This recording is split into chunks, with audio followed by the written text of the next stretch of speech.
Good morning mga ka-Jamestown. Tanong ko lang po kung may value po ba itong hawak natin bato ngayon. Ito po ay kulay green at saka kulay yellow green.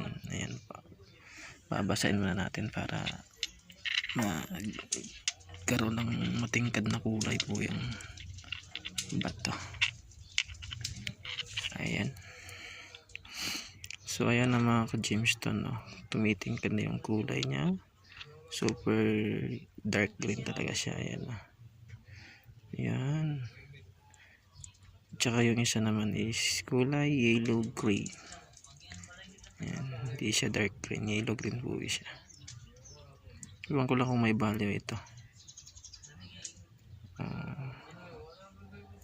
Ayan o. Malinaw. Okay, comment na lang po mga ka-Jamestown kung may value ito o wala. Maraming salamat pa. Good.